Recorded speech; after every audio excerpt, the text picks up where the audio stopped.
that's introduced to me is Barack Obama. It was literally that casual. That Had you ever heard of him? no. We've seen the headlines, we've heard the whispers, but nobody has broken it down like this. Tucker Carlson just dropped some heavy claims about Barack and Michelle Obama's marriage that are making people question everything.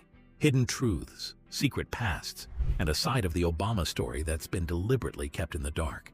If you thought you knew the former first couple, think again. What I'll reveal toward the end of this video is going to shock you, so don't even think about clicking away because this is the moment the truth comes out. Let's get into it.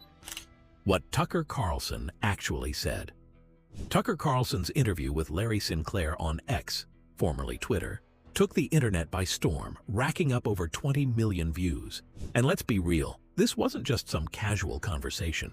It was 42 minutes of jaw-dropping claims, wild accusations, and Carlson sitting there nodding along like he was hearing the most shocking gossip of his life. I thought was interesting because of the way that I had brought it up. Sinclair, a man with a, let's say, colorful past, threw out some pretty heavy allegations about Barack Obama, and Carlson, fresh off his departure from mainstream media, seemed more than happy to give him a platform. But let's break this down because there's a lot to unpack here. First off, Carlson didn't just dive in recklessly. He started the broadcast with a careful little disclaimer, as if that would shield him from any backlash. "We're not claiming these claims are true, but they were definitely credible," he said, like a guy trying to have his cake and eat it too. Throughout the interview, he kept repeating phrases like interesting, interesting, and amazing, amazing, almost like he was hypnotized by Sinclair's words. But here's the thing. Carlson himself had previously described Sinclair as someone with a criminal record, a disordered life, and a history of deception. So why, all of a sudden, was he acting like this guy was the keeper of some long-buried truth? It was a pretty weird flip-flop, and a lot of people noticed. What if I told you that one of the most powerful families in American politics has been hiding a truth so shocking that even their biggest supporters would be left speechless? Tucker Carlson just revealed it. And let's just say that it's not the fairy tale the media has sold us for years. Could it be true that the Obamas have been keeping secrets about Barack's past relationships? What about those whispers that just won't go away? And why is this particular story suddenly making headlines again? Trust me, by the time we get to the end of this video, you're going to see the Obama marriage in a whole new light. Sit tight, because this is about to get very interesting. Now, let's talk about Sinclair's actual claims.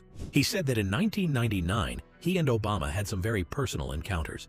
Where did you meet Barack Obama? I was in the Chicago area in '99 for Lee Duke's. He also claimed Obama's marriage was rocky at the time, as if that somehow added credibility to his story. But here's the interesting part. Sinclair admitted that he had reached out to Obama's campaign back in the day, but he never mentioned any of this back then. Weird, right? If it was such a big deal, why wait until now? And let's not forget, this is the same guy who made similar accusations before and failed a polygraph test when challenged on them. So, why was Carlson acting like he'd uncovered some long-lost political scandal? A lot of people weren't buying it. Elon Musk, the owner of X himself, chimed in with a skeptical take saying, "Mr. Sinclair is not super convincing." He even asked for photographic proof, which of course didn't exist. Barstool Sports' Dave Portnoy was even more blunt, calling Sinclair the least trustworthy human I've ever laid eyes on, and giving his story a 0.0% chance of being true. And media experts? They absolutely tore this interview apart. Most mainstream media outlets dismissed Sinclair's story outright. And honestly, can you blame them? This was a guy who back in 2008 was offered $100,000 by WhiteHouse.com. Yes, that was a real website, to take a polygraph test about these exact claims. And guess what? He failed. Then, as if that wasn't enough, he later claimed that Obama's advisor, David Axelrod, paid $750,000 to tamper with the results. At some point, you just have to wonder, how many times can a person spin the same story before people stop listening? And then there's the timing. This interview didn't just come out of nowhere. Recently, an old letter from Obama to his ex-girlfriend from 1982 resurfaced, where he talked about his thoughts on sexuality. That letter got a lot of people talking, and suddenly, here comes Tucker Carlson.